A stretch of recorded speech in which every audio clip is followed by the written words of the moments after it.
بسم اللہ الرحمن الرحیم۔ السلام علیکم۔ کہانی ہب آفیشیل میں خوش آمدید۔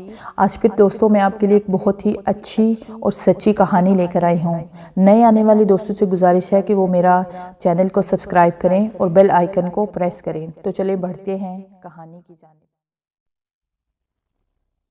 وہ کمرے میں آئی تو بیڈ کے اوپر ایک گفٹ رکھا ہوا دیکھا۔ اس نے بیڈ سے اٹھا کے وہ گفٹ کھولا۔ اس کے اندر بہت خوبصورت جھمکے تھے۔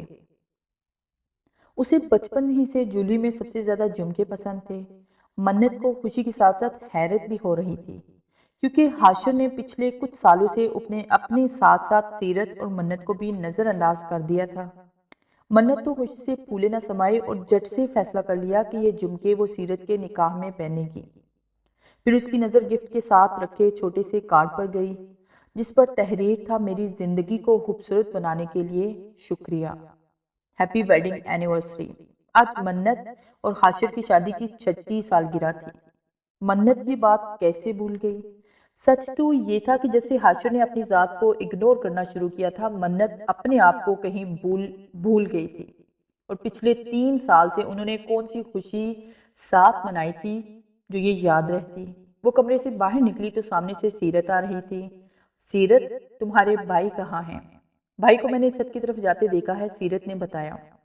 بابی، آپ کے ہاتھ میں کیا ہے؟ سیرت نے اس کے ہاتھ میں رکھے گفٹ کی طرف اشارہ کرتے ہوئے پوچھا۔ تمہارے بھائی نے شادی کی سالگرہ کا گفٹ دیا ہے، اس نے شرماتے ہوئے بتایا۔ یہ تو بہت خوبصورت ہے، جلدی سے پہن کر دکھائیں نا۔ اس سے پہلے کہ وہ کچھ کہتی، سیرت اسے پہنانے لگی۔ ماشاءاللہ، کتنی خوبصورت لگ رہی ہیں آپ، بھائی کو دکھا کر آئیں، سیرت شرارت سے کہتے ہوئے مسکرائی۔ بھائی چھت پہ آپ کا انتظار کر رہے ہیں۔ سیرت جانتی تھی کہ اس کی منگنی کے بعد اس کا بھائی بالکل پہلے جیسا ہو گیا ہے، پہلے کی طرح ہنستا ہے، بولتا ہے، اس کے ساتھ گھنٹوں باتیں کرتا ہے۔ 3 سال پہلے اس سیاہ رات کے بعد حاشر بالکل بدل چکا تھا۔ ایک نرم دل انسان پتھر بن چکا تھا۔ وہ شخص جو سب کو اپنی محبتوں سے اپنی طرف کھینچتا تھا، اپنی سرد مہری سے سب کو دور کر گیا، اور اگر اس سب میں زیادہ کسی کی ذات کو اگنور کیا تھا تو اس کی پیاری سی بیوی کو، جو حاشر کے نام سے ہنستی تھی، مسکراتی تھی، جیتی تھی۔ وہ حاشر کی دیوانی تھی، اس پہ مرتی تھی، اس کا خیال رکھتی تھی۔ اپنی زندگی میں کتنی ہی دیوانے لڑکے دیکھے تھے جو لڑکیوں کے آگے پیچھے گھومتے، ان کے دل کو جیتنے کی کوشش کرتے، لیکن اپنے بھائی کی دیوانی منت جیسی لڑکی کہیں نہیں دیکھی تھی۔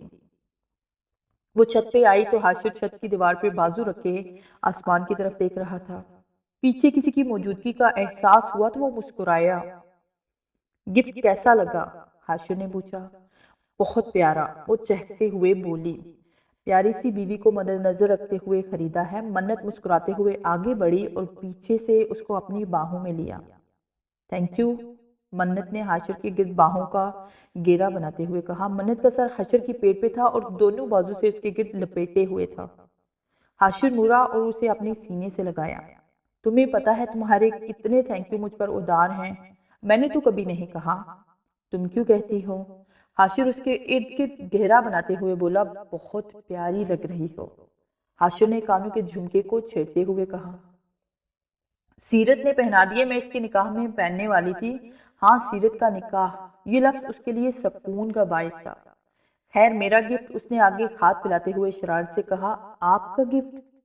وہ کنفیوز ہو کے بولی۔ ہاں تو تم میرا گفٹ نہیں لائی؟ حاشر میں بول گئی تھی۔ وہ نظریں جھکائے انگلیاں ہاتھوں میں مروڑتے ہوئے اپنا اقرار جرم کر رہی تھی۔ حاشر کو منت پر ٹوٹ کر پیار آیا، کھینچ کے اسے اپنے سینے سے لگایا۔ کوئی بات نہیں میری جان، پچھلے 3 سال سے میں بھی تو بھولا ہوا تھا۔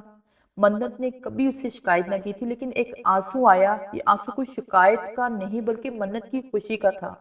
منت نے اپنا منہ حاشر کے سینے میں چھپایا اور سکون سے آنکھیں بند کر لی۔ تو یہ کیسے کہہ سکتا ہے کہ تجھے اس سے محبت ہے؟ مہراج نے یہ سوال 10ویں بار پوچھا تھا۔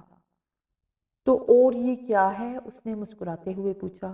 یہ بھی تو ہو سکتا ہے کہ تو نے اس کی آواز سنی ہو اور تجھے اچھی لگی ہو۔ مہراج نے ایک بار پھر اسے سمجھانا چاہا۔ ایسا پہلی بار ہوا تھا کہ سالار نے کہا ہو کہ اسے کسی سے محبت ہو گئی ہے، ورنہ وہ کئی لڑکیوں سے ملتا تھا۔ مہراج تو ٹھیک سے اندازہ بھی نہیں لگا سکتا تھا کہ اس کی کتنی گرل فرینڈز رہ چکی ہیں اور کتنی اب بھی اسے ملتی ہیں، لیکن پھر کسی لڑکی کو پہلی نظر میں دیکھ کر محبت کا دعویٰ کرنا مہراج کی سمجھ سے باہر تھا۔ مہراج جانتا تھا کہ سالار ایک جنونی انسان ہے، محبت کا دعویٰ مہراج کو ہضم نہیں ہو رہا تھا۔ ہاں، مجھے بس اس کی آواز اچھی لگی اس لیے وہ میرے خوابوں میں آ رہی ہے۔ مہراج تو سمجھ کیوں نہیں رہا، میں نے اسے اپنے خوابوں میں دیکھا ہے۔ مہراج، مجھے لگتا ہے کہ اسے میرے لیے بنایا ہے اللہ نے، اسے اللہ نے میرے لیے بھیجا ہے۔ تو بتا، اگر یہ محبت نہیں تو پھر کیا ہے؟ سوچ، صرف سوچ، تو اس کے بارے میں سوچتا ہے اس لیے وہ تیرے خواب میں آ گئی اور کچھ نہیں۔ مہراج نے وجہ بتائی۔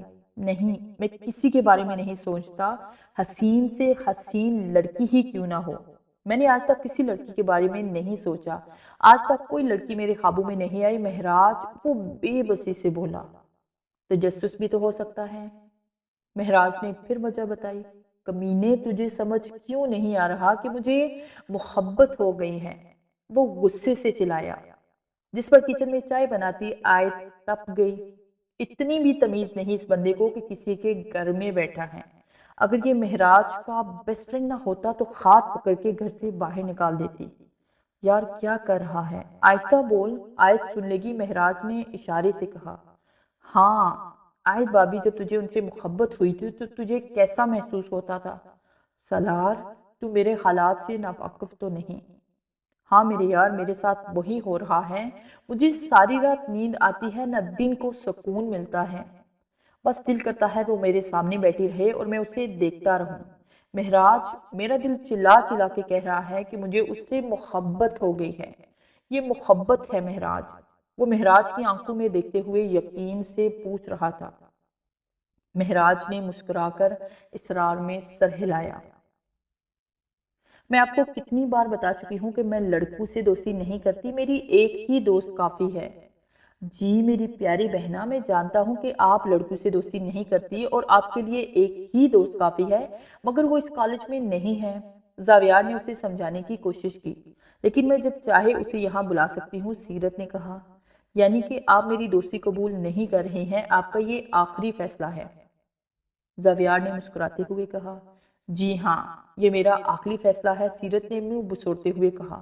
اس کا مطلب تھا کہ حنا کی انفارمیشن نکالنا یہاں ناممکن کاموں میں سے ایک ہے۔ خیر گاتی بہت اچھا ہیں آپ نے کہا سنا؟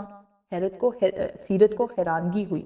کچھ دن پہلے آپ ہال میں کچھ گا رہی تھی، میں اس دن آیا تھا لیکن واپس چلا گیا تھا۔ تھینک یو، سیرت نے مسکراتے ہوئے کہا۔ ایسے ایک بات پوچھوں، آپ مائنڈ تو نہیں کریں گی؟ نہیں پوچھے، سیرت نے مسکراتے ہوئے کہا۔ میں مائنڈ نہیں کروں گی۔ ویسے تو آپ چپ چپ رہتی ہیں، لیکن گاتے ہوئے آپ میں اتنی انرجی کہاں سے آ گئی؟ ہال میں سب کے سامنے آپ کی آواز واقعی ہی بہت خوبصورت لگ رہی تھی، اور یہ بات میں سچے دل سے کہہ رہا ہوں۔ میں بچپن سے ہی گاتی ہوں، مجھے گانا بہت اچھا لگتا ہے، پتہ نہیں گاتے وقت مجھ میں اتنی انرجی کہاں سے آ جاتی ہے، مجھے کچھ نظر ہی نہیں آتا۔ اس نے مسکراتے ہوئے اپنی کیفیت بتائی۔ 2 دن کی بجائے 3 دن گزر گیا، اسے اس کی کوئی خبر نہ ملی۔ وہ کئی بار اس پیون کو فون کر چکا تھا، پیون ہر بار یہی کہتا کہ وہ آج کسی بھی حال میں ساری انفارمیشن نکال لے گا۔ سالار نے آج تک کسی کا انتظار نہیں کیا، لیکن اس لڑکی کے لیے اس کے انتظار بھی کرنا پڑ رہا تھا۔ 3 بجے کے قریب وہ اپنے آفس میں کام کر رہا تھا جب اس کو پیون کا فون آیا۔ سالار بے تابی سے اس کی کال کا انتظار کر رہا تھا۔ جی صاحب جی، کیسے ہیں؟ بکواس بند کرو اور انفارمیشن دو، سالار غصے سے بولا۔ جی سر جی، وہ لڑکی 3rd ایئر کی اسٹوڈنٹ ہے، ڈاکٹر بننا چاہتی ہے، جس کالج میں پہلے پڑھتی تھی وہ اسے ٹاپ کر کے آئی ہے۔ مجھے یہ سب کچھ نہیں جانا، بتاؤ اس لڑکی کا نام کیا ہے؟ جی اس کا نام سیرت قریشی ہے، فیملی میں ایک بھائی اور بھابھی ہیں، لینے اور چھوڑنے اس کا بھائی آتا ہے، اور سر جی یہاں کہیں پاس کی رہتی ہے، گھر کا نہیں پتا مجھے۔ ٹھیک ہے، اتنی انفارمیشن بہت ہیں، تمہیں تمہارے کام کی قیمت مل جائے گی۔ اپیون کے مطلب کی بات کی تو وہ کھل اٹھا۔ جی سر جی، بہت شکریہ، اگر اور کوئی کام ہو۔ ابھی پیون بول ہی رہا تھا کہ سالار نے فون بند کر دیا۔ سیرت قریشی، اس نے آج زندگی میں پہلی بار اتنی محبت سے کسی کا نام لیا تھا۔ پھر رکا نہیں، سیرت قریشی نہیں، سیرت سالار، یہ بہتر ہے، بلکہ بہترین ہے۔ پھر اپنی بات پر کہا لگا کے ہنسا۔ مزمل میرے یار، ایک بات تو بتاؤ، اس لڑکی میں ایسا کیا ہے جو شاہ سائی اس کے اس طرح سے پیچھے پڑے ہیں؟ جب آصف نے اس لڑکی کے لیے شاہ سائی کی فکر دیکھی تو وہ پوچھے بغیر نہ رہ سکا۔ تجھے نہیں پتا، اس لڑکی سے محبت کرتے ہیں، مزمل نے بتایا۔ سائیں اور محبت؟ محبت وہاں ہوتی ہے جہاں دل ہو۔ شاہ سائی کے دل میں پتھر ہے، پتھر، دل نہیں۔ اور تجھے کیا لگتا ہے شاہ سائی کسی بھی لڑکی کی محبت میں پڑ جائیں گے؟ مجھے تو نہیں لگتا کہ وہ لڑکی 18 سال کی بھی ہے۔ آصف نے مزمل کی بات کو ٹالنا چاہا۔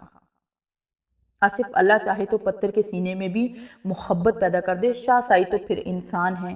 تجھے واقعی لگتا ہے کہ شاہ سائی اس لڑکی سے محبت کرتے ہیں؟ نہ صرف محبت نہیں، یہ عشق ہے، یہ جنون ہے ان کا۔ میں دعوے سے کہہ سکتا ہوں آصف، اگر شاہ سائی کو وہ لڑکی نہ ملی، یا تو مر جائیں گے یا مار دیں گے۔ میں نے بچپن سے شاہ سائی کو دیکھا ہے، وہ جس چیز کو چاہتے ہیں اسے حاصل کرنے کے لیے کچھ بھی کر گزرتے ہیں، اور اس لڑکی کے لیے جو جذبہ ان کے دل میں جگہ ہے اسے وہ عشق کا نام بھی دے چکے ہیں۔ سیرت منت اور حاشر کے ساتھ بازار آئی تھی اپنے نکاح کی شاپنگ کے لیے۔ اسے ایک عروسی جوڑا بہت پسند آ رہا تھا۔ بابی، یہ کتنا خوبصورت ہے، لال جوڑے پر ہاتھ پھیرتے ہوئے وہ ایک بار پھر بولی۔ بابی، میں یہی ڈریس پہنوں گی، دیکھے تو صحیح کتنا حسین ہے۔ وہ بالکل بچوں کی طرح خوش ہو رہی تھی۔ ٹھیک ہے بھائی، میری گڑیا کو یہی ڈریس پسند ہے تو ہم یہی لیں گے، منت نے اسے خوش کرتے ہوئے کہا۔ یہ ہوئی نا بات۔ وہ لہنگا پیک کروا کر باقی چیزیں خریدنے لگی۔ مجھے سمجھ میں نہیں آتا یار، تم عورتوں نے شاپنگ کرنی ہے تو مجھے ساتھ کیوں لٹکا کے لائی ہو؟ پہلے تو حاشر برداشت کرتا رہا، لیکن اب اس کی برداشت سے باہر ہو گیا، کیونکہ اب وہ دونوں جیولری لے رہی تھی۔ بھائی، میں نے کہا تھا نا، میں اپنے نکاح پہ ہر چیز اپنی مرضی سے لوں گی۔ گڑیا، میں جانتا ہوں یہ سب کچھ تو ٹھیک ہے، لیکن مجھے کیوں اپنے ساتھ لے کے آئی ہو؟ تم لوگ دونوں کر لیتی شاپنگ، بیکار میں نے بھی آفس سے چھٹی کر لی۔ لیکن حاشر، آپ نے وعدہ کیا تھا کہ آپ ہمارے ساتھ شاپنگ پہ آئیں گے۔ منت نے بھی کبھی بھی حاشر کے بغیر گھر سے باہر نہیں جاتی تھی، اس لیے حاشر نے رات کو اسے شاپنگ کروانے کا وعدہ کیا۔ اب پچھتا رہا تھا، کیونکہ سیرت کو کوئی بھی چیز آسانی سے پسند نہیں آتی تھی۔ ٹھیک ہے، تم دونوں شاپنگ کرو، تب تک میں جا کر گاڑی میں بیٹھتا ہوں۔ وہ مزید ان دونوں کے ساتھ اپنا سر کھپانے کا کوئی ارادہ نہیں رکھتا تھا، اس لیے جا کر گاڑی میں بیٹھ گیا، کیونکہ یہ بات تو پکی تھی کہ سیرت اور منت کی شاپنگ آج کی تاریخ میں ختم نہیں ہونے والی تھی۔ وہ نہ جانے کتنی ہی دیر گاڑی میں بیٹھا تھا کہ نظر سامنے کے منظر پر پڑی۔ حاشر کی آنکھوں میں اچانک سرخی پیدا ہونے لگی۔ یہ تو بس وہی جانتا تھا کہ یہ منظر اس کے لیے کتنا تکلیف دہ ہے۔ آج سے 3 سال بعد وہ اسے دیکھ رہا تھا۔ یہی تو وہ منظر تھا جس کی وجہ سے حاشر 3 سال سے کھل کر مسکرا نہیں سکا۔ حاشر اس کی آنکھوں میں آنسو صاف دیکھ رہا تھا، لیکن اگلے ہی پل اس نے نفرت سے نظر پھیرتے ہوئے گاڑی سٹارٹ کر دی اور منت کو فون کر کے کہا، بہت ہو گئی شاپنگ، جتنی کر لی اب چلو، باقی بعد میں کر لینا۔ وہ فون پر اتنے غصے سے دارا تھا کہ منت بنا سوچے سمجھے سیرت کا ہاتھ پکڑ کر شاپنگ مال سے باہر آ گئی۔ اوہو بابی، کیا ہو گیا؟ ابھی تو ہم نے شاپنگ کی ہی نہیں۔ نہیں سیرت، چلو، تمہارے بھائی کو غصہ آ رہا ہے۔ لیکن بابی، ابھی تو تھوڑی دیر پہلے بھائی کا کافی خوشگوار موڈ تھا۔ ہاں سیرت، پر پتہ نہیں اچانک سے انہیں کیا ہو گیا، اس سے پہلے کوئی طوفان آئے۔ چلو یہاں سے چلتے ہیں۔ آیت بے تحاشا روئی تھی۔ رات کے 3 بج رہے تھے۔ سویا تو مہراج بھی نہ تھا آج۔ آیت تہجد پڑھ رہی تھی، وہ آج رات کمرے میں بھی نہ آئی۔ رات اس نے کھانا تک نہ کھایا تھا۔ مہراج بہت ڈسٹرب تھا۔ نہ جانے کتنی ہی بار جا کے آیت کو دیکھا تھا، جب بھی دیکھا وہ رو رہی تھی۔ مہراج کی ہمت نہ ہوئی کہ وہاں جا کے بات کرے۔ اسے تو نفرت ہو رہی تھی اس شخص سے جس نے اسے دیکھ کر منہ پھیر لیا۔ پھر سوچا وہ شخص حق پر تھا، اس کا حق بنتا ہے کہ وہ آیت کے ساتھ اس سے بھی بدتر سلوک کرے۔ 3 سال گزر چکے تھے، لیکن وہ غم آج بھی تازہ تھا۔ آیت نے اس شخص کو دھوکہ دیا تھا جو اس کی ایک مسکراہٹ پر اپنی جان دینے کو تیار تھا، جو اس کی ایک ایک خواہش پوری کرنے کے لیے نہ جانے کتنی راتیں جا کر کام کرتا۔ وہ اس کی آنکھوں میں آنسو نہیں آنے دیتا تھا، لیکن آج وہ روتی رہی اور اس شخص نے اپنا منہ پھیر لیا۔ مہراج کا دل کیا کہ وہ جا کر اس سے بات کرے۔ اتنی سردی میں وہ باہر بیٹھی تھی، وہ اسے سمجھا کر کمرے میں لانا چاہتا تھا۔ وہ جانتا تھا کہ اس گھر کا ماحول کچھ دن ایسا ہی رہے گا۔ آیت اس سے ناراض رہے گی، سرد مہری دکھائے گی، وہ زیادہ سے زیادہ کوشش کرے گی کہ وہ اس سے بات نہ کرے۔ ایسا ہی ہونا تھا، وہ ایسا ہی ہوتا آیا تھا ہمیشہ سے۔ آج جب بھی اداس ہوتی وہ مہراج سے بات کرنا چھوڑ دیتی، طنز کرتی، سرد مہری دکھاتی، منہ پھیر لیتی، ہر بات میں غلطیاں نکالتی، اسے احساس دلانے کی کوشش کرتی کہ وہ غلط تھا۔ غلط تو آیت بھی تھی، وہ بھی غلطیاں نکال سکتا تھا، وہ بھی منہ پھیر سکتا تھا، طنز کے تیر چلا سکتا تھا، لیکن اسے طنز کرنا آتا کہاں تھا؟ اسے تو بس محبت کرنی آتی تھی، وہ بھی صرف آیت سے بے شمار، بے پناہ۔ وہ اندھیرے کالے جنگل میں بھاگ رہی تھی، وہ نہیں جانتی تھی کہ اس کی منزل کیا ہے، وہ نہیں جانتی تھی کہ اس کا یہ سفر کہاں ختم ہونے والا ہے۔ بھاگتے بھاگتے اس کے پیر دکھنے لگے تھے، ننگے پیر جنگل میں بھاگتے میں جانے کتنے ہی کانٹے اس کے پاؤں میں چپ چکے تھے، لیکن اسے اپنی پرواہ کہاں تھی، اسے تو اپنے گھر جانا تھا۔ اسے فکر تھی تو صرف اس بات کی کہ اس کے گھر والے اس کے بارے میں کیا سوچ رہے ہوں گے۔ جنگل میں عجیب عجیب آوازیں آ رہی تھی، کبھی کوئی آواز اس کے بالکل قریب سے آتی تو کبھی کوئی بہت دور سے۔ وہ بچپن سے ڈرپوک تھی، اسے جانوروں کی آوازوں سے ڈر لگتا تھا، بجلی کے کڑکنے سے ڈر لگتا، اندھیرے سے ڈر لگتا تھا، لیکن آج وہ شخص اسے ایسے مقام پہ لے آیا تھا جہاں ڈر کے علاوہ کچھ نہ تھا۔ ڈر کے مارے وہ یہ اپنی آواز تک نہیں کھول پا رہی تھی، کیونکہ اس کی آواز سن کر کوئی نہ کوئی جنگلی جانور اسے اپنا نوالا بنا جائے گا۔ لیکن جانور جو انسان کی خوشبو تک سونگھ لیتے ہیں، اسے سمجھ میں نہیں آ رہا تھا کہ ابھی تک کسی جانور نے اس پر حملہ کیوں نہیں کیا، جبکہ اس جنگل سے خطرناک ترین جانوروں کی آوازیں آ رہی تھی۔ اس نے کبھی کسی سے نفرت نہیں کی تھی، لیکن آج پہلی بار اسے کسی سے نفرت محسوس ہو رہی تھی۔ تو کیا اس شخص نے اسے اپنے گھر والوں کی نظروں میں گرا دیا ہوگا؟ کیا وہ لوگ اس پر یقین کریں گے جب ان کو بتائے گی کہ وہ گھر سے بھاگی نہیں تھی بلکہ اسے اٹھایا گیا تھا؟ تو کیا وہ لوگ اس پر یقین کریں گے؟ وہ کبھی اکیلے گھر سے باہر نہیں نکلی تھی اور آج اس پر جنگل میں بالکل اکیلی تھی، اور پھر ہزاروں کی تعداد میں جانور، خوف سے شدید سردی میں بھی اس کے ماتھے پر پسینہ تھا۔ بھاگتے بھاگتے تھک کے وہ ایک درخت کے نیچے آ بیٹھی، لیکن اگلے ہی پل اپنے پیروں پر کوئی چیز چلتی ہوئی محسوس ہوئی۔ وہ چیخنا نہیں چاہتی تھی، لیکن خوف سے اس کی چیخ نکل گئی۔ اس کی چیخ کے ساتھ ہی چاروں طرف سے جنگل میں جنگلی جانوروں کی آوازیں آنا شروع ہو گئیں۔ ان آوازوں سے جنگل کے جانوروں کی تعداد کا اندازہ کرنا آسان نہ تھا۔ اس نے اپنے پیروں پہ کوئی چیز چپتی ہوئی محسوس کی، یقیناً اسے کسی سانپ نے ڈسا تھا۔ پھر زہر اس کے جسم میں پھیلنے لگا اور وہ آہستہ آہستہ بے ہوش ہو گئی۔ یہ تم کیا کہہ رہی ہو ہنا؟ کیا یہ سچ ہے تمہاری شادی ہونے جا رہی ہے؟ مجھے یقین نہیں آ رہا۔ سیرت کو حیرانگی کے ساتھ ساتھ خوشی بھی ہو رہی تھی۔ ہاں یار، میری شادی ہونے جا رہی ہے، وہ بھی تیرے نکاح سے 2 دن پہلے، اور اس میں زیادہ خوش ہونے والی کوئی بات نہیں، کیونکہ اس دنیا میں ایک اور حسین 3 ترین کنواری لڑکی کی کمی ہونے والی ہے۔ ہنا بڑے سٹائل سے اپنے آگے ہوئے بال پیچھے کرتے ہوئے بولی۔ نہیں ہنا، شادی کرنے سے کوئی مرتا تو نہیں ہے، سیرت نے معصومیت سے کہا، اور ہنا کا دل چاہا کہ وہ اپنا سر پیٹ لے۔ ارے او بے وقوفوں کی سردارنی، کنواری لڑکی کم ہونے کا مطلب یہ ہے کہ میں شادی شدہ ہو جاؤں گی، نہ کہ مر جاؤں گی۔ مجھے لگا تمہاری مرضی کے خلاف تمہاری شادی کی جا رہی ہے، اس لیے تم مرنا چاہتی ہو۔ یار سیرت، ذرا سی بات پر میں کیوں مروں گی؟ ہنا نے شادی جیسے سنگین مسئلے کو ذرا سی بات قرار دے دیا۔ ہنا، تمہیں کیا ذرا بھی فرق نہیں پڑتا اس بات سے کہ جس آدمی کے ساتھ تمہاری شادی ہونے والی ہے اسے تم نے دیکھا تک نہیں؟ ہنا جیسی بولڈ لڑکی کا شادی کے لیے اس طرح سے ہاں کر دینا سیرت کو حیران کر دیا۔ شادی کے لیے جہاں اس کے ماں باپ نے کہا وہ اس نے ہاں کر دی۔ سیرت، مجھے کوئی فرق نہیں پڑتا، کیونکہ میں جانتی ہوں کہ میری لائف کے ساتھ کبھی کچھ غلط نہیں ہو سکتا۔ میرے بابا نے ہمیشہ میری ساری باتیں مانی ہیں، اور میں جانتی ہوں کہ میرے بابا نے میرے لیے اپنے جیسا ہی کوئی ڈھونڈا ہوگا، اور میں مانتی ہوں کہ جو انسان کچھ غلط نہیں ہوتا اس کے ساتھ کبھی کچھ غلط نہیں ہوتا، اور میں تو ہمیشہ اس بات سے ایگری کرتی ہوں کہ جہاں میرے بابا کہیں گے میں وہیں شادی کروں گی۔ لیکن ہنا، ایک بار تمہارے بابا کو تم سے پوچھنا چاہیے تھا۔ او میری جان، ہم پٹھان ہیں، ہم پٹھانوں میں شادی کرتے وقت لڑکیوں سے نہیں پوچھا جاتا۔ ہنا پٹھان خاندان سے تعلق رکھتی تھی، لیکن اس کی اردو بہت صاف تھی۔ زاویار نے کبھی سوچا بھی نہیں تھا کہ اس کو اس کی محبت اتنی آسانی سے مل جائے گی۔ اگلے ہفتے زاویار کا نکاح تھا، جس کے لیے وہ بہت خوش تھا۔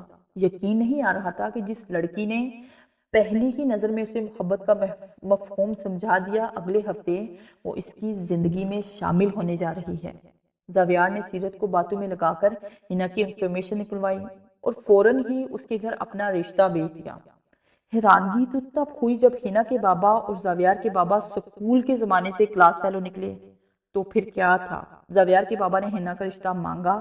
ویسے تو ہنا کے لیے بہت سارے رشتے آئے تھے لیکن انہیں کوئی بھی اتنا بہتر نہ لگا، لیکن جب انہیں یہ پتا چلا کہ زاویار نہ صرف ہنا کا طلبگار ہے بلکہ اس کی محبت میں مبتلا ہے تو وہ خوش ہو گئے اور اس رشتے کے لیے ہاں کر دی۔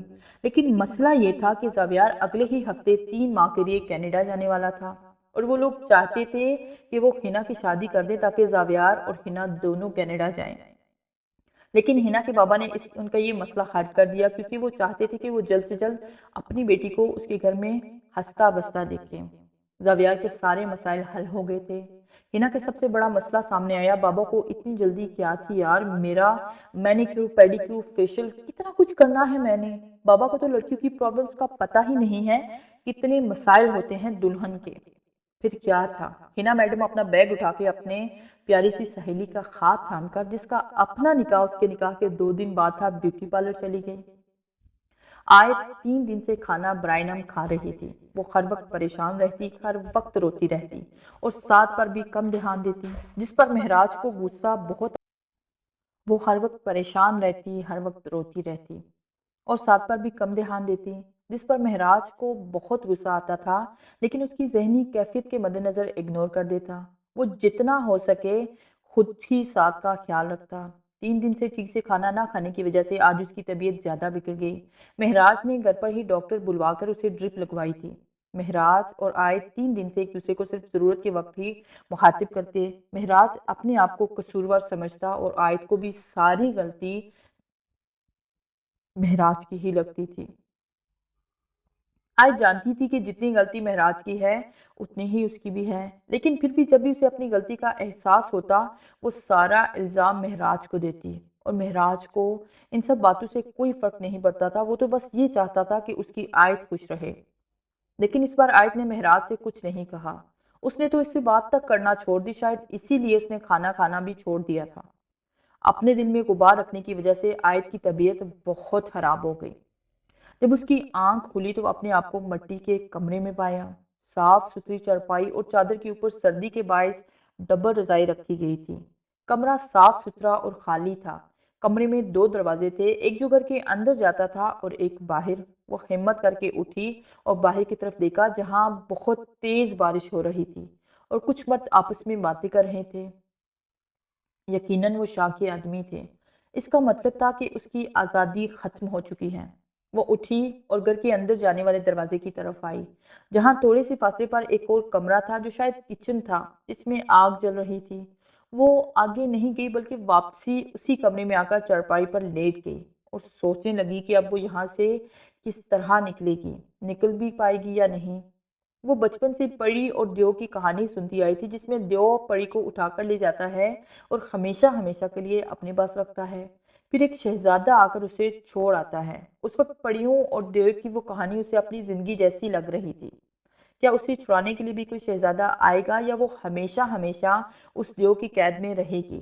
تھکن کے احساس کے ساتھ بے بسی سے وہ اور رونے لگی، کیونکہ رونے کے علاوہ اب وہ کچھ نہیں کر سکتی تھی۔ پھر روتے روتے اسے یاد آیا کہ جنگل میں بے ہوش ہونے سے پہلے کسی چیز نے اسے کاٹا تھا۔ وہ اٹھی اور اپنا پیر دیکھنے لگی، جہاں اسے سانپ نے ڈسا تھا، جہاں 2 سوراخ نما چھوٹے چھوٹے سے نشان تھے۔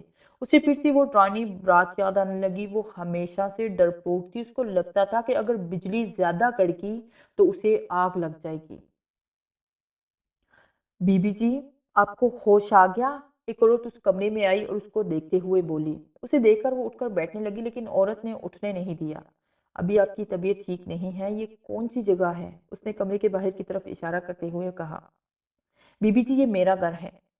آپ کو سانپ نے ڈس لیا تھا بی بی جی، اور پھر اتنی بارش ہے کہ بارش کی وجہ سے راستے ہی بند ہو گئے۔ کوئی ڈاکٹر کوئی طبیب نہ ملا آپ کے علاج کے لیے۔ شاہ صاحب تو بالکل کملے ہو گئے تھے، ایسا لگتا تھا کہ اگر آپ کو کچھ ہو گیا یا تو مر جائیں گے یا مار دیں گے، مگر اللہ نے بڑا رحم کیا۔ آپ کی جان بھی بچ گئی اور شاہ سائی کے ہاتھوں ہماری بھی۔ آپ کے سارے جسم میں زہر پھیلتا جا رہا تھا۔ شاہ سائی نے اپنی جان کی پرواہ کیے بغیر آپ کے پیر سے زہر نکال کر آپ کی جان بچائی۔ اس کے بعد شاہ سائی کی اپنی طبیعت بھی خراب ہو گئی، لیکن انہوں نے پرواہ نہ کی۔ کوئی کسی کے پیچھے اتنے خطرناک جنگل میں جاتا ہے کیا؟ کوئی اپنی جان خطرے میں ڈال کر کسی دوسرے کی جان بچاتا ہے؟ نہ بی بی جی، یہ سب کچھ عشق کا کرواتا ہے، اور شاہ سائی تو اپنے عشق کے امتحان میں اول درجے سے پاس ہو گئے ہیں۔ وہ نہ جانے کتنی ہی دیر سے اس عورت کی باتیں سن رہی تھی، پھر بولی مجھے گھر جانا ہے۔ جی بی بی جی، میں ابھی شاہ سائی سے کہتی ہوں، وہ اپنے ساتھ آپ کو حویلی لے جائیں گے۔ ویسے تو ابھی تک راستے کھلے نہیں، لیکن شاہ سائی اپنے راستے خود ہی بنا لیتے ہیں، وہ آپ کے ہوش میں آنے کا انتظار کر رہے ہیں۔ مجھے حویلی نہیں، اپنے گھر جانا ہے، وہ خاصا اونچی آواز میں بولی۔ یقیناً باہر کھڑے 4 ہٹے کٹے مردوں نے یہ بات سن لی ہوگی۔ شاہ کو بھی یہ بات پتہ چل گئی ہوگی کہ وہ ہوش میں آ چکی ہے۔ وہ بے اختیار اپنی غلطی پر پچھتائی۔ ارے بی بی کیا کر رہی ہو؟ شاہ سائی تمہیں اپنی حویلی کی رانی بنا کر رکھنا چاہتے ہیں اور تم اپنے گھر جانے کی بات کر رہی ہو۔ اس عورت کے شوہر نے اسے پہلے ہی بتا دیا تھا کہ اس بی بی کا سر گھوما ہوا ہے۔ شاہ سائی اسے دنیا کی ہر خوشی دینا چاہتے ہیں، اسے اپنی زندگی میں شامل کرنا چاہتے ہیں، اور یہ لڑکی ان سے بھاگ رہی ہے۔ وہ جانتی تھی کہ شاہ اس لڑکی کے عشق میں کچھ بھی کر جائے گا، اس لیے اس کو سمجھاتے ہوئے بولی دیکھو بی بی، شاہ سائی وہ انسان ہے جو خود سے بھی محبت نہ کرے، وہ تم سے محبت کر بیٹھا ہے۔ وہ ایک بادشاہ ہے اور تمہیں اپنی ملکہ بنانا چاہتا ہے۔ تقریباً 6 بجے وہ گھر واپس آیا۔ جب سے آیت کی طبیعت خراب ہوئی تھی وہ جلدی گھر آ جایا کرتا تھا۔ 1 ہفتے سے اوپر ہو گیا تھا آیت سے بات نہیں کر رہی تھی۔ جب وہ گھر واپس آیا تو آیت کچن میں کچھ کر رہی تھی، ساتھ سے باتیں کر رہی تھی۔ اس کا مطلب تھا کہ اب آیت کا مزید اداس رہنے کا کوئی ارادہ نہ تھا۔ مہراج کو خوشی ہوئی۔ شکر ہے آیت اپنی پرانی روٹین میں واپس آ گئی۔ ارے واہ، بڑے مزے کی خوشبو آ رہی ہے، کیا بنایا جا رہا ہے؟ اس نے فوراً ڈش کا ڈھکن اٹھاتے ہوئے بریانی دیکھی۔ ارے واہ، آج تو مزے ہو گئے، مہراج مسکرا کے بولا۔ آج آیت کسی اجڑی حالت میں نہ تھی، بلکہ کافی اچھی طریقے سے تیار اس کا انتظار کر رہی تھی۔ آج سارا بیگم دوپہر میں اس کے گھر آئی تھی، جو مہراج کی چچی تھی۔ آیت ہمیشہ سے ان سے اپنے دل کی بات کہہ دیتی تھی۔ یہ بات الگ ہے کہ مہراج کی چاچا سے اس کی کبھی تفصیلی بات نہ ہوئی تھی۔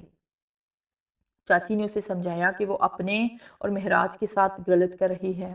جو ہو چکا ہے اب اسے ٹھیک نہیں کیا جا سکتا، لیکن جو کچھ ٹھیک ہے اسے غلط کرنا بھی کوئی عقل مندی نہیں۔ مہراج جو بات اسے 3 سالوں سے سمجھانے کی کوشش کر رہا تھا، وہ سارا چاچی کچھ ہی لمحوں میں سمجھا گئی، کیونکہ سچ ہے کہ ایک عورت کا درد صرف ایک عورت ہی سمجھ سکتی ہے۔ اس نے خود سے یہ وعدہ کیا تھا کہ وہ مہراج اور سعد کو اور تکلیف نہیں دے گی۔ اللہ نے اسے اچھا محبت کرنے والا شوہر اور ایک پیارا سا بیٹا عطا کیا ہے۔ ان کی بے قدری کر کے وہ اللہ کی نظروں میں گناہگار ہو رہی ہے، اور اب وہ مزید ان رشتوں کی نافرمانی نہیں کرے گی، بلکہ مہراج کے ساتھ ایک خوبصورت زندگی گزارے گی۔ مہراج نیچے آیا تو آیت نے مسکرا کے اس کا استقبال کیا۔ کیا بات ہے بیوی، آج تو مسکرا مسکرا کر قتل ہی کر دو گی۔ مہراج کی بات پر آیت نے مسکرانا بند کیا اور منہ بسوڑ کر کرسی پر بیٹھ گئی۔ اچھا سوری یار، موڈ ٹھیک کرو نا، کتنے دنوں بعد تمہیں مسکراتے دیکھا ہے، تمہاری مسکراہٹ نے اتنے دنوں کی تھکن اتار دی۔ آیت پھر مسکرائی۔ غضب ڈال رہی ہے مہراج؟ آیت کی تیاری پر ایک بھرپور نظر ڈالتے ہوئے اس نے کہا، میں تو ہر روز غضب ڈالتی ہوں۔ آیت نے ایک سٹائل سے مہراج کی آنکھوں میں آنکھیں ڈال کر کہا، ہاں جی بالکل، آپ تو کئی سالوں سے میرے دل پر بجلیاں گرا رہی ہیں۔ مہراج نے اس کا ہاتھ تھام کر اپنے لبوں پر رکھا۔ I love you آیت، love you very much، please ہمیشہ ایسے ہی رہا کرو۔ اپنی محبت کا اظہار کرتے ہوئے مہراج نے کھینچ کر اسے اپنے سینے سے لگا لیا۔ آیت کو یہ بات کبھی سمجھ میں نہیں آتی تھی کہ جب بھی وہ اداس ہوتی ہے وہ مہراج کو تکلیف کیوں دیتی ہے، لیکن اب اس نے اپنے آپ سے وعدہ کیا تھا چاہے کچھ بھی ہو جائے وہ اب مہراج کو کوئی تکلیف نہیں دے گی۔ وہ میں تمہیں بتانا بھول گیا، میرا کزن ہے نا، اس کی 2 دن بعد منگنی ہے، تم چلو گی نا؟ نہیں مہراج، آپ کو پتا تو ہے مجھے زیادہ لوگوں میں گھبراہٹ ہوتی ہے۔ ہاں آیت، مگر گھر کا فنکشن ہے، تمہیں چلنا تو پڑے گا، میں تمہیں جلدی گھر واپس چھوڑ جاؤں گا، اور پھر اگلے ہفتے شادی بھی ہے۔ ٹھیک ہے نا، میں شادی میں چلی جاؤں گی، آپ پلیز منگنی پہ اکیلے چلے جائیں۔ چلو ٹھیک ہے، جیسے تمہاری مرضی۔ کیا بات ہے حاشر، کچھ دنوں سے آپ کا موڈ بہت خراب ہے، کچھ دنوں سے خاشر بہت غصے میں رہنے لگا تھا۔ پہلے تو اس کے غصے سے ڈر کی وجہ سے منت نے اسے کچھ نہ پوچھا، لیکن آج اس کا غصہ کچھ کم لگ رہا تھا، اس لیے اس نے ہمت کر کے حاشر سے پوچھ ہی لیا، وہ پریشان کیوں ہیں؟ حاشر منت سے کبھی کچھ نہیں چھپاتا تھا، ہاں مگر وقتی غصے کی وجہ سے منت اسے کچھ نہ پوچھتی۔ منت، میں نے 1 ہفتہ پہلے اسے بازار میں دیکھا تھا، حاشر نے وجہ بتائی۔ جس دن ہم شاپنگ پہ گئے تھے کسی آدمی کا ہاتھ پکڑا تھا، اس آدمی کے ہاتھ میں ایک چھوٹا سا بچہ بھی تھا، شاید وہ بچہ اسی کا تھا۔ منت کچھ نہیں بولی۔ آج 3 سال بعد حاشر نے اس کا ذکر کیا تھا۔ سیرت کہاں ہے؟ وہ ہنا ہے نا سیرت کی سہیلی، اس کی منگنی ہے 2 دن بعد اور 1 ہفتے بعد اس کا نکاح ہے۔ ہماری سیرت سے 2 دن پہلے اس کا نکاح ہوگا، بس اسی لیے دونوں بازاروں اور پالو کے چکر کاٹ رہی ہیں، منت نے مسکراتے ہوئے بتایا، اور سیرت کے نکاح کا سن کر حاشر ایک بار پھر سے جی اٹھا۔ کچھ دیر پہلے والا غصہ اور پریشانی اب کہیں غائب ہو گئی تھی۔ تم بھی چلی جاتی پارلر، میرا کچھ فائدہ ہو جاتا، حاشر اسے اپنی باہوں میں لیتے ہوئے بولا۔ کوئی ضرورت نہیں ہے، کیونکہ میں جس کو متاثر کرنا چاہتی ہوں وہ بہت پہلے ہی مجھ سے بہت زیادہ متاثر ہے، اور انہیں مزید متاثر کر کے میں اپنی جان مشکل میں نہیں ڈال سکتی۔ اس کی بات سن کر حاشر نے زوردار قہقہا لگایا اور اس کو باہوں میں لے کر اس کے کندھے سے بال ہٹائے۔ اس سے پہلے کہ وہ اس پر مزید جھک کر کوئی شرارت کرتا، زوردار دروازہ بجا۔ حاشر منت سے دور ہٹا۔ آ گئی آپ کی زلزلہ بہن، منت مسکراتے ہوئے گیٹ کی طرف گئی۔ وہ ہمیشہ سے دروازہ بہت زور سے بجاتی تھی تاکہ اس کی آمد کا سب کو پتہ چل جائے۔ میں آ گئی، سیرت نے کسی معصوم سے چھوٹے سے بچے کی طرح باہیں پھیلا کر اپنے ہی آنے کی خوشی منائی۔ اس کے پیچھے پیچھے ہنا حاشر کو سلام کر کے سیرت کے کمرے میں گھس گئی۔ ہاں سیرت، پرسوں منگنی ہے، ہم کل آخری چکر لگائیں گے بازار کا، ہنا نے بٹ پر بیٹھتے ہوئے کہا۔ اس کا مطلب ہے ایک اور چکر؟ مر گئی یار۔ ہاں یار، تم ہی تو کہہ رہی تھی کہ مہندی کے ڈریس میچنگ خود سے لینے ہیں تمہیں۔ یار خود سے بھی لینے ہیں، وہ بازار جانے کا دل بھی نہیں کر رہا، سیرت نے منہ بسوڑتے ہوئے کہا۔ کل آخری چکر تمہارے خصے کے نام، ہنا نے ایسے انداز میں کہا کہ سیرت کو لگا کہ ہنا نے اپنی آدھی جائیداد اس کے نام کر دی ہے۔ بھابھی بھوک لگی ہے۔ سیرت کمرے سے باہر نکلتے کسی بچے کی طرح بھابھی کے کندھے سے چپکی۔ ہاں میری گڑیا، 2 منٹ میں کھانا لاتی ہوں، سیرت نے اس کے گال پر پیار کرتے ہوئے